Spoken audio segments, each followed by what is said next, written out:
Assalamualaikum bro, balik lagi sama admin cerita seru.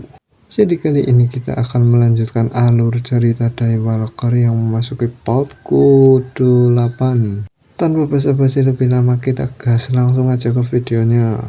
Setelah kehilangan Ayaka, Koko begitu sangat terpukul. Tapi Katrina hanya tersenyum dan mengejek apa yang dilakukan oleh Ayaka. Kasihan sekali, dia harus sampai mati karena harus melindungi temannya. Katrina lalu mengajak Kim untuk segera menemui Nyonya Anna karena percuma saja bila dia melakukan perlawanan. Hasilnya akan sama saja, dia akan mengalami kematian seperti Ayaka. Kim pun mengerti, tapi maksud mengerti dari Kim adalah perkataan dari Ayaka sebelum dia meninggal. Sambil mengingat wajah Ayaka, Kim mengerti apa yang akan ia lakukan. Mendengar perkataan dari Kim yang tidak jelas, Katrina hanya menghela nafas. Dia lalu menanyakan apa yang Kim maksud. Lalu kemudian Koko berteriak kepada Katrina, "Kembalikan dia!" Koko berteriak seperti itu dengan air mata yang terus mengalir. Emosi Koko yang sudah tidak dapat terbendung lagi membuatnya bertindak gegabah dengan langsung menyerang ke arah Katrina. Kim pun terkejut akan apa yang akan dilakukan oleh Koko. Sementara dengan Katrina, dia masih tersenyum tenang melihat Koko yang melesat ke arahnya. Namun tiba-tiba saja Koko dikejutkan dengan cahaya dari arah sampingnya. Serangan itu meledak tepat di mana Koko berdiri. Tetapi Koko masih sanggup untuk menghindarinya. Melihat serangan yang tidak terduga tentulah membuat Kim terkejut. Koko harus terpukul mundur dan kembali berdiri di samping Kim. Tentulah Kim bertanya-tanya dengan apa yang sebenarnya sedang terjadi. Ternyata kini kelompok asosiasi sudah berdatangan untuk mengepung mereka. Kim pun menduga pasukan itu adalah pasukan milik Miro. Dan sebuah serangan pun kini kembali akan dilakukan. Kim yang menyangka kalau itu Miro berkata kalau Koko bukanlah musuh.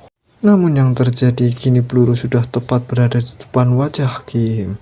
Tapi kecepatan peluru masih mampu dihindari oleh Kim Sok-hyuk. Kini terlihat para pasukan asosiasi telah mengarahkan senjatanya pada Kim. Kemudian ada seseorang yang datang dan berkata, wah, di sini ternyata banyak vampir. Aku akan memurnikan kalian semua." Mendengar suara orang asing tentulah membuat Kim langsung sadar kalau itu bukanlah Miro. Serangan yang dialiri dengan divine power serta matanya yang berbentuk salib, Kim langsung sadar kalau dia adalah Bishop. Begitu pula dengan Katrina yang menatap tajam ke arah wanita itu. Menyadari kekuatannya membuat Katrina sedikit waspada. Wanita itu mencoba bertanya, "Kalian mungkin saja adalah vampir yang hebat, karena berani telah melakukan serangan seperti ini." Mendengar perkataan itu membuat Katrina tertawa. Hahaha, benar-benar manusia yang baik hati. Sampai membawakan begitu banyak boneka untukku. Katrina langsung saja menyebarkan kembali racun yang dia miliki. Menyadari bahaya itu membuat Kim langsung memperingati semua orang untuk menahan nafas. Jika tidak, mereka akan menjadi budak dari Katrina. Secara refleks, semua orang langsung menuruti apa perkataan dari Kim. Lalu Katrina dengan ular besarnya langsung menyerang ke arah wanita asing. Katrina berkata, "Jika kamu hebat, coba hentikan serangan ini." Ditantang seperti itu membuat si wanita asing tersenyum. Dan dalam sekejap mata, serangan dari Katrina mampu dihentikan dengan perisai suci. Apa menghentikannya seperti ini? Setelah berhasil menghentikan serangan Katrina, wanita itu mengumpulkan sebuah energi divine di tangannya. Dan hanya dalam sekali serang, ular yang dimiliki Katrina langsung hancur. Kim Sok-hyuk yang melihat kehebatan wanita asing itu membuatnya cukup kagum. Dia mampu menghentikan serangan dari Katrina dengan sangat mudah. Setelah berhasil menghancurkan ular milik Katrina, wanita itu sudah siap dengan serangan selanjutnya. Tapi setelah semua asap racun itu menghilang, keberadaan Katrina juga ikut menghilang. Tentulah membuat Kim bertanya-tanya, kemanakah wanita ular itu menghilang? Di sana yang dia lihat hanya asap racun dan kepala ular. Menyadari musuhnya yang kini telah menghilang, membuat wanita itu langsung kesal. Dia bertanya-tanya kemanakah wanita itu pergi. Melihat kekonyolan itu membuat Kim So-hyuk merasa bingung. Wanita itu sampai harus ditenangkan oleh bawahannya sendiri. Kim kemudian mengatakan, "Kau telah meledakkan kepalanya. Dia pasti melarikan diri dengan bersembunyi di dalam kepala ular." Setelah mendengar penjelasan dari Kim, membuat wanita itu senang dan cukup lega. "Ah, jadi begitu. Terima kasih. Kalau begitu aku harus segera mengajarnya." Tapi sebelum itu, dengan senyum mengerikan wanita itu berkata, "Serang mereka." Menyadari bahaya itu membuat Kim langsung menarik koko. Kim berusaha terus menghindari peluru yang mengarah ke arahnya. Wanita itu menambahkan, karena Kim adalah vampir yang baik, dia akan menghabisinya tanpa memberikan rasa sakit. Sementara Kim yang sudah berhasil bersembunyi, dia mencoba menjelaskan kalau mereka bukanlah musuh. Bahkan mereka telah bersekutu dengan Miro. Tapi wanita asing itu menolak untuk bernegosiasi dengan vampir. Dia terus saja mempersiapkan serangannya. Bersekutu dengan Kak Miro benar-benar tidak masuk akal. Kim pun hanya mampu menunduk untuk menghindari serangan divine power dari wanita asing itu.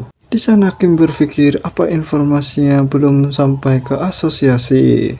Dan bagaimana caranya untuk bisa meluruskan ini tanpa melukai mereka. Kemudian Kim teringat akan sesuatu. Wanita itu kembali akan mengakhiri kehidupan Kim dengan serangan selanjutnya. Tapi dengan tiba-tiba Kim mengatakan, "Kamar 1701. Mendengar perkataan dari Kim membuat wanita itu langsung bertanya apa maksudnya. Kim di sana menjawab, "Itu adalah kamar tempat tinggalku bersama Miro." Mendengar itu seketika membuat wanita asing langsung menghentikan serangannya. Setelah loading beberapa saat, wanita itu berteriak dengan sangat terkejut. "Apa? Berarti Kamiro tinggal bersama dengan seorang pria." Membayangkan apa yang sudah dilakukan oleh mereka berdua membuat wanita itu langsung mimisan. Kim kemudian menambahkan, "Hitam. Itu celana dalam Miro hari ini." Tentu saja langsung membukulah ekspresi dari wanita asing itu. Lalu Shin berpindah ke luar apartemen, di mana sudah ada mobil yang telah sampai di sana. Benar saja mobil itu dikendarai oleh Miro yang sudah sampai di sana. Miro cukup terkejut dengan kekacauan yang sudah terjadi. Dia langsung berlari sambil mengumpat kesal kepada semua vampir. Mereka memanfaatkan momen ketika Miro tidak bersama So-hyuk. Jika mereka kehilangan So-hyuk, maka semua akan menjadi kacau. Miro pun langsung menuju ke lantai di mana Kim berada. Setelah sampai di sana, Miro bertanya kepada Kim akan situasinya. Namun Kim di sana berdiri dengan tenang, bersama dengan Koko yang masih terus menangisi kepergian dari Ayaka. Juga dengan wanita asing yang semakin membeku karena fakta apa yang dikatakan oleh Kim adalah sebuah kebenaran. Kecanggungan di antara mereka pun terjadi. Tapi Shin berpindah ke beberapa saat kemudian, yang mana Kim telah menjelaskan semua kejadian itu kepada Miro. Sementara dengan wanita asing itu masih berdiri di luar kamar mereka. Dia masih saja tidak percaya kalau Kim dan Miro tinggal bersama. Sementara Kim masih menjelaskan kalau ada 3 vampir yang datang ke sana. Satunya kabur, yang satunya meninggal, dan yang satunya lagi tertangkap. Miro pun khawatir bila saja Kim tertangkap, situasinya akan menjadi gawat. Kim di sana berpikir mereka mengetahui keberadaanku di sini dan tentang kau yang sedang pergi. Itu artinya informan mereka benar-benar sangat hebat. Sekarang hotel ini sudah tidak aman. Miro pun membenarkan perkataan dari Kim. "Kamu benar, kita akan segera pindah. Dan kita tidak boleh berpisah meskipun itu hanya sebentar." Tapi di sana Miro baru ngeh setelah mengamati secara detail Kim So-hyuk. Di sana Miro tiba-tiba saja tersenyum karena menghela nafas. Tentu melihat Miro yang tersenyum membuat Kim cukup heran. Di sana Miro mengatakan, "Waktu kita pertama kali bertemu, kamu sekedar orang yang sekarat setelah melawan vampir. Dan sekarang kamu bahkan tidak terluka setelah melawan 3 vampir. Tampaknya latihan kekuatan dan kecepatan yang telah melampaui manusia juga dengan menghisap darah kini telah membuahkan hasil." Bahkan jika prosesnya sedikit lebih lambat, asalkan kamu mampu berubah menjadi lebih kuat, kamu pasti bisa menghabisi Ana suatu hari nanti. Mendengar perkataan itu membuat Kim sejenak terdiam. Tapi setelah itu Kim berkata kepada Miro, bagaimanapun mulai dari sekarang, kau jangan pergi seenaknya. Perkataan dari Kim cukup membuat Miro kesal. Apa maksudmu aku tidak boleh kemana-mana meskipun atasan memberi perintah? Dengan wajah datarnya Kim membalas, baguslah kalau kau menyadari itu. Aku mendapatkan informasi penting yang harus aku sampaikan. Dengan wajah yang masih kesal, Miro menanyakan informasi apa yang Kim akan berikan. Di sana dengan wajah serius, Kim berkata, aku tahu cara secepat mungkin untuk menjadi kuat seperti Ana. Mendengar itu membuat Miro cukup terkejut sekaligus bertanya bagaimana caranya. Di sana Kim menjelaskan kalau dia mendapat informasi ini dari Ayaka. Ayaka memberikan informasi ini sebelum kematiannya. Kim membenarkan kalau vampir akan bertambah kuat dengan semakin sering mereka meminum darah. Tapi itu menjadi mustahil untuk mereka bisa mengalahkan Ana. Apalagi hanya dengan menggunakan metode yang kita gunakan. Tapi beda cerita bila yang diminum adalah darah milik vampir. Kau bisa mengambil kekuatan vampir dari darah yang kau minum. Dan bahkan kau bisa mendapatkan kekuatan mereka dengan memenuhi beberapa syarat. Miro di sana bertanya apa informasi itu dapat dipercayai. Dan syarat apa yang kamu bicarakan? Apalagi syarat itu masih belum diketahui. Tapi di sana Kim yakin informasi itu patut untuk dicoba. Apalagi faktanya setelah dia meminum darah Ayaka, peluru yang mengarah ke arahnya serasa begitu lambat. Di sana Kim bisa menggunakan kemampuan barunya untuk sementara waktu. Ditambah lagi Ayaka menginformasikan ada 7 vampir bawahan Ana. Dan sekarang Kim tahu apa yang akan dia lakukan. Kim di sana berniat untuk meminum seluruh darah bawahan dari Ana. Kini Miro mengerti itulah alasan kenapa Kim membawa Koko bersamanya.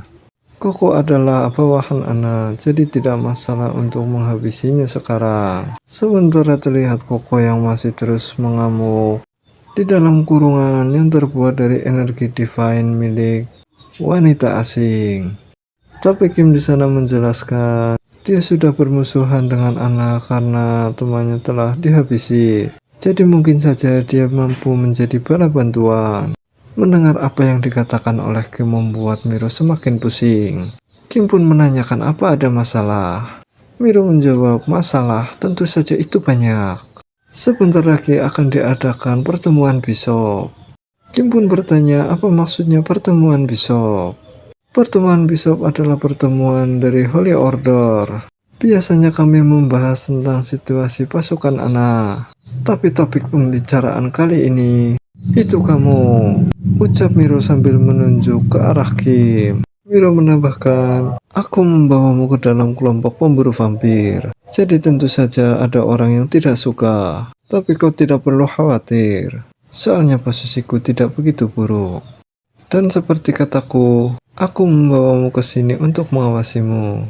Dan dalam waktu yang sangat singkat ini, aku rasa aku bisa mempercayaimu. Miro kemudian sedikit membuka lehernya. Dia mengucapkan bagaimanapun juga terima kasih atas kerja kerasmu. Dan ini hadiah untukmu. Minumlah. Miro membuka lehernya untuk digigit oleh Kim So-hyuk. Mendengar ucapan dari Miro membuat wanita asing yang berada di luar langsung panik. Apa maksudnya itu? Sebuah hadiah. Dengan wajah malu dia berpikir, itu benar-benar tidak mungkin. Pada sisi Kim dia berkata, hadiah apa yang dimaksud kalau mereka hidup bersama setiap hari? Perkataan dari Kim So-hyuk yang terdengar semakin membuat wanita asing itu panik. Sekaligus penasaran dengan apa yang Kim So-hyuk maksud. Di sana Kim So-hyuk mulai menghisap cairan merah dari Miro. Tapi di sana Miro mengatakan kalau rasanya sedikit berbeda dari biasanya. Tentu perkataan itu membuat Kim cukup heran. Miro menjelaskan sebelumnya kamu benar-benar seperti kerasukan sampai tidak bisa mengendalikan dirimu. Tapi sekarang kamu mampu melakukannya secara perlahan. Di sana Kim meminta kepada Miro memberitahunya jika memang merasa sakit. Tentu perkataan mereka berdua semakin membuat wanita asing di luar penasaran. Kini kita tahu namanya adalah Lucia. Lucia pun terus memikirkan apa yang sebenarnya sedang dilakukan oleh Kak Miro dan Kim So-hyuk. Tentulah seluruh isi pikirannya sampai membuatnya mimisan. Di dalam otaknya terus berpikir apa yang sedang mereka lakukan, apa yang sedang mereka lakukan. Apalagi kini Miro kembali berkata, katamu akan lebih manjur jika memiliki banyak pilihan. Apa aku harus memanggil Lucia dulu? Perkataan dari Miro disetujui oleh Kim.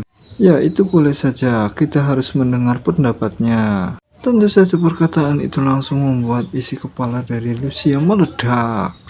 Kenapa aku juga diajak? Dan pada saat Miro memanggilnya, kini terlihatlah Lucia yang sudah terkapar, ditemani dengan cairan merah yang terus keluar dari hidungnya.